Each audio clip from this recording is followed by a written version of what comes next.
Good evening, everyone. Mike here, founder of Magnus Box, coming at you on this beautiful Wednesday here in Michigan. Today I'm joined with the one, the only Luke Premo. How's it going today, Luke? Good. How are you doing today, Mike? Doing great, doing great. You know, you didn't have to run across the country to hide from me, Luke. You really didn't have to. I don't know. You didn't leave me much of a choice. So where are you anyway? I mean, besides this awesome Apple background, where are you hiding today?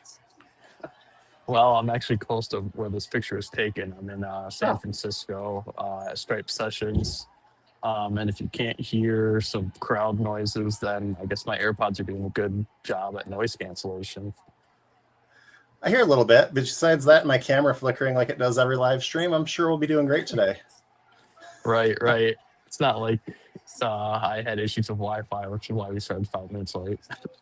Yeah, it's okay. I think only one of the streaming platforms gets upset over 15 minutes late. So we're good. We're good. We're here. It'll be recorded and anyone can watch it 24/7, 365. But glad you're over at Stripe Sessions. Anything exciting coming out of Stripe these days? Yeah, they had a couple cool features. Last year's hot topic was definitely stable coins, which, in my opinion, haven't really caught on even a year later. But the big hot topic this year is agents, in terms of like kind of AI bots essentially buying stuff for people and going to revolutionize the way that people buy things on the internet. So they don't really have to interact with web forms and whatnot. So we'll see if those end up catching on. I'm sure they probably will. That seems a little bit more promising than the stablecoin conversation, but obviously it's kind of a wait and see game up there too. Yeah, seems like conversations these days are always about agentic AI and integrating that into Yeah. workflows and how to optimize and build revenue off of AI. Now I know there's quite a few MSP consultants out there and MSPs that are now starting to offer AI services to their clients. So it's going to be interesting to see how the market and the industry uh, take shape over the next year or two to see how they revolutionize the industry. Yeah, 100%. I mean, it's really going to depend on those smaller companies adopting it and actually using it because, at the end of the day, these big companies can push it all they want. But if none of their users are adopting it, then it doesn't really matter. Yeah, exactly. And it's going to be interesting as well to see how AI is going to revolutionize the backup industry as well in the coming years. I know that there's quite a few vendors, us included, that are uh, in the process of trying to integrate AI into their backup workflows as well to do things like verifying backup jobs, settings, configurations, and things like that. So I think it's definitely going to be interesting to see how it's going to shape the future. And I mean, it's something that's not going to go away. It's definitely not going away anytime soon. So it's either you either jump on board with it and try to learn how to use it to optimize your organization, your workflows, or some people may get left behind without it. Right, 100%. I mean, I think, you can have conversations on which part of AI is going to take off and what's going to be widely used and what's just going to kind of go to the wayside. And you can maybe even argue that there's a bubble and a lot of these companies may end up falling. But at the end of the day, AI is here to stay in some way, shape, or form. Just same thing like with the dot-com burst in the early 2000s. A lot of the companies that were very popular and some of the most valuable companies in the world ended up falling or losing a lot of value. But obviously, the internet is still a major part of our lives and continues to impact us today. So, like you said very well, I think that you got to kind of either get on ship or I guess take the fall off of it right now because you don't want to be. They showed a little highlight reel of people kind of doubting the early days of the internet today. And I just thought it was kind of funny that, in maybe 20, 30 years from now, there's going to be some people that are huge anti-AI people that are maybe going to be caught in the same highlight reel showing them how they were out of day at the time. I had that same problem back in the day, except I told myself I'd never be a Mac user, and now I'm a Mac user. So I mean, Well, it's funny, and I know this is a little off topic of backups, but it seems like a lot of the AI development and apps are all kind of coming to Mac first. I know recently Gemini just launched a app, and I think it's Mac only as of right now. So for pretty much the entire existence of personal computing, it's kind of always been it's Windows first, and sometime for the most part Windows only in terms of software. Especially, it's still true definitely for gaming. But with this AI stuff, it kind of seems like it's actually kind of reversing right now and more becoming a Mac first type thing. I mean, I'm okay with that. And I mean, it's Same one of those here. things where you have to adapt to the platform that your client uses at the end of the day. And so, I mean, we're seeing a lot more people that Right. are using MacBooks and Apple devices for their organizations as well. And so you have to be able to adapt your business to, you can't go around just saying, oh, I'm never going to support these. I'm never going to be a Mac shop, or I'm never going to ever know how to support them. It's always good to be well-rounded and be able to assist your clients at the end of the day. Right. And, not to toot our own horn here, but I think we have a huge advantage in the backup industry with supporting Mac. When we went to the ASMC conference a couple of years ago, we were like the only backup provider, and most, if not all, of the MSPs that came up to our booth mentioned the fact that number one, there's not any good backup options for Macs. And number two, if there are, they don't ever see them at conferences and whatnot. So if you're a Mac shop, or even if you're not a primary Mac shop and you just support a couple of them, obviously I think Magnus Box is a great place to start for your backup needs. Yeah, and I agree. As my camera froze. We love technical difficulty. We love technical difficulties. You can still hear me though, right? I can, yep, and I can Hey, see you still. am I still moving? Yeah, Oh, it's just me then. It's just my I Mac. will say it must just be you because you're looking just fine on my side. I can hear and see Oh, you just fine. perfect. Hey, I'll take it. So, yeah. Yeah. So, our topic for this month was: Are your clients ready? Are your clients' backups ready for ransomware? And this topic came up because we always try to figure out what we're going to talk about for the next month. And one of our MSP partners who use Magnus Box, their client was recently hit with a ransomware incident, and so we thought it'd be a great time to talk about how to make sure your backups for your clients, and not just that, but your own devices are ransomware protected. Backups are your last line of defense when something goes south. And so you want to make sure that those are bulletproof to the best of your ability. And so just to follow up on the story that happened to the MSP's client, is that their client was compromised, got hit with ransomware. They reached out to us, and just to give our team a heads up, like, hey, we have a cyber incident happening. We want to make sure someone's on standby. And so we had our team on standby, and within a day, their client was back up and running. All the data was restored, and we actually didn't have to intervene, which is a perfect scenario for our side if we don't have to dive in and help mitigate or restore something. Yeah, 100%. I'm glad we got some rave reviews from them, and we really appreciate those. It definitely gives support and morale to our support team. So it is greatly appreciated. But in the full disclosure, trying to be honest and whatnot, the restores are definitely some of my least favorite tickets. So when I see one come in, but don't end up having to do much except just be there for moral support or any potential questions that arise, and then those questions never arise because the restores are working well. That's always good to see. Number one, to lower our workload, but number two, and more importantly, to know that not only is the backup side of things working, because you could never have a failure or warning on your backups, but if you go to restore it and it doesn't end up working to restore it, and it's basically like having a backup failure. So to know that the backup didn't fail is definitely reassuring, and glad to hear that everything went well for our clients. Yeah, and we appreciate them, number one, letting us know that it happened, and number two, for them reaching out and just conveying to us that they were happy with the restores and that their client was taken care of. Because sometimes we don't ever get to hear what the outcome was of a cyber event, and so it's always nice to kind of hear what happened, or how it happened as well. So we can learn and share that information with other MSPs to help protect their clients as well. Right. And I mean, we understand the risks that you partners and potential partners have when something goes wrong, especially like ransomware. It's one thing if someone accidentally deletes a file and you just need to get it back eventually. But when your whole computer's taken over and these computers are essential for your day-to-day business operations, they need to be up yesterday.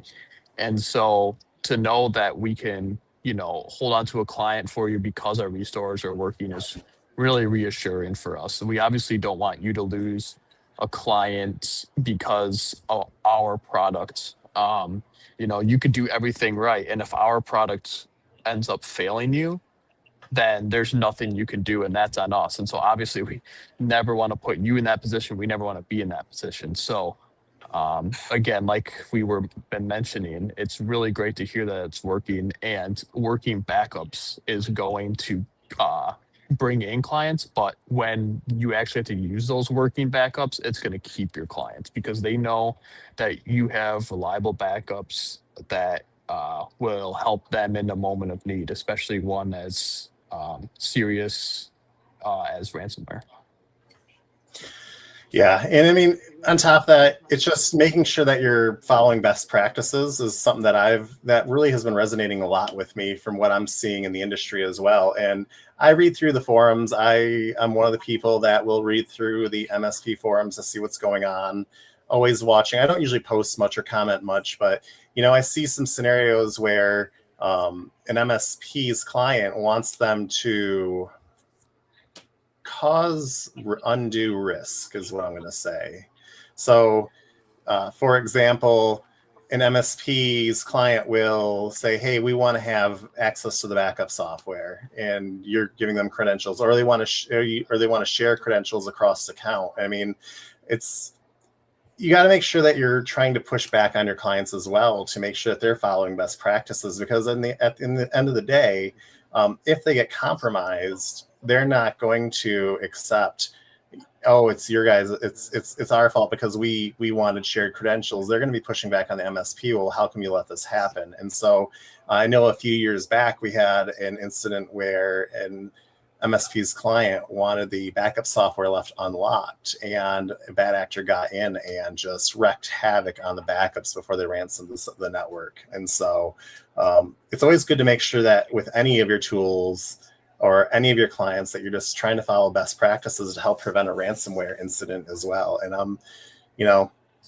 I get it. It's convenience over security, but at the end of the day, insurance is going up. I see it posted frequently where cybersecurity insurance is getting ridiculously expensive, and it's because these scenarios keep happening. And we have to do our best as a community to make sure that we educate our clients in the best practices. Right. And as an MSP, you guys are the experts in this realm. You guys have been working with this stuff every single day, sometimes for decades on end. And so you don't necessarily need to be rude about it or too forceful, but you do need to stand your ground and let these people and your clients know that what you're doing is not just because you want to inconvenience them or add a hard step in their life. Obviously, you want to give them as much access as possible. We try to do the same thing here at Magnus Box and give you as much access to the platforms as we can. But there's some measures you have to take to ensure your security, your company's security, and their own security. So, like I said, you don't necessarily need to be totally rude to the point where you risk losing them as a client, but you do certainly need to stand your ground and let them know the risks of what they want to do and why they should go with your tried and true method. Yeah, and that's it. I mean, a lot of times the clients don't know best practice, and that's why, like Luke was mentioning, you just gotta be professional with them, be respectful. We hear this stuff all the time, and as an MSP, you guys hear all this stuff all the time, and it's actually a textbook term that I've come to know very well, and it's the curse of knowledge. And it's just that when we're in the industry for so long, we just assume that everyone else knows what we know, and it causes undue hardship and communication issues. And so I think that it's just being cognizant of that as well, is that your clients don't know best practice. They don't know that sharing the same account across all your devices is going to put them at a risk. They don't know putting their password on the bottom of their keyboard is not best practice. So things like that, and we see it as well when we're working with backups, is that sometimes I have to take a step back and just go, oh, this, someone may not know about this, or they may not know that this is the way to do things. Right. And I mean, sometimes it's just a simple case of education, making sure people are aware. It's not that they think you're wrong or don't want to listen to you, but it's a lot of times they just don't know. And so as an expert in your industry, you need to let them know what the best practices are and educate them. And in that way, you're going to build your reputation and success. It'd be like if someone expected you to know everything about cybersecurity when you first entered the MSP realm. Obviously, it took you time to build up and get that experience. So you just kind of have to share your knowledge with them as well. And honestly, they'll grow to respect you because you're providing them valuable advice. And I mean, frankly, that's why they pay you. Exactly.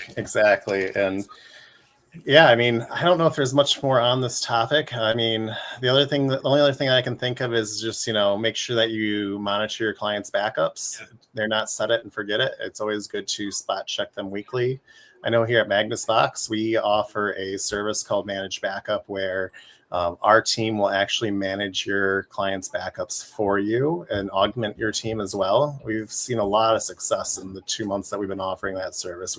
We're almost at 300 devices on our Managed Backup platform, which is amazing. It grew faster than I was anticipating.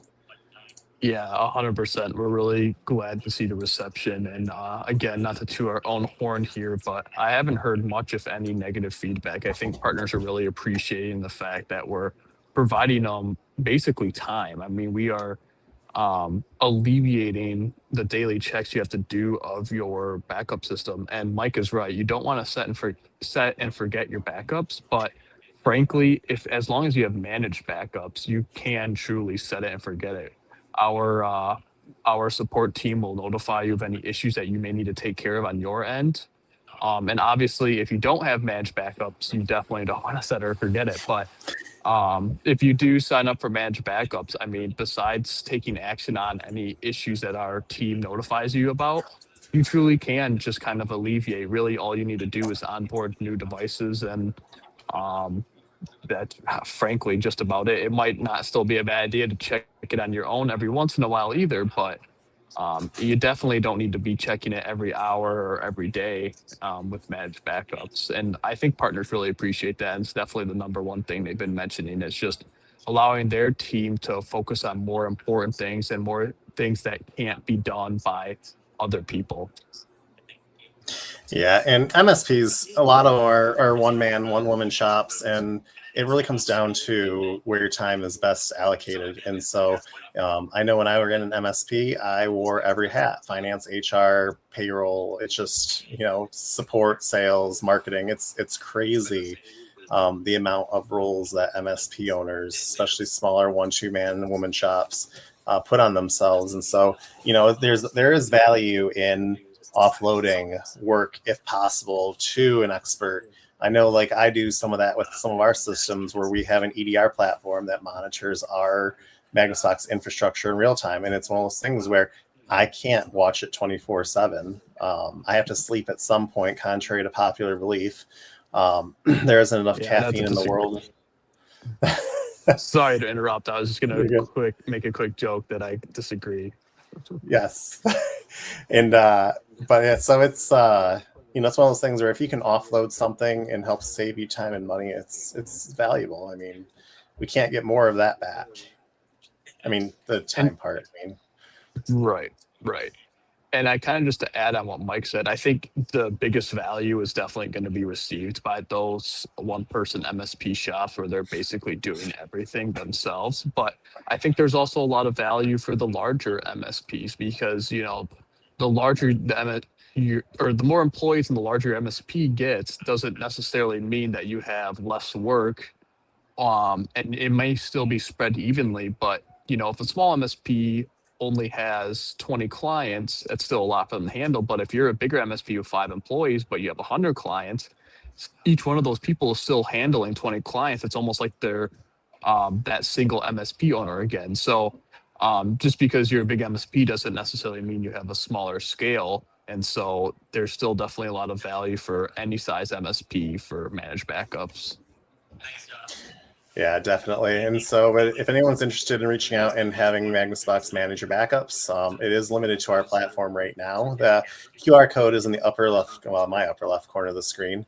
Who knows what it'll look like on the live stream, but there's a QR code to take you right to our sign up page for our 14-day trial. Definitely encourage everyone to check that out. And Luke's also thrown the message on the bottom of the screen as well. So, but yeah, I mean, it's, there's a lot of ways to help protect your clients. It's just, everything's about layers, having different layers of security, and just making sure that the tools that you utilize are ones that you're well versed in, that you're trained on. I see a lot of times where MSPs will switch tools every other week, thinking that the grass is greener on the other side. It isn't always. That isn't always the case, and a lot of times it comes down to cost. But you definitely want to make sure that you know how to utilize the tools that you're utilizing for your client base.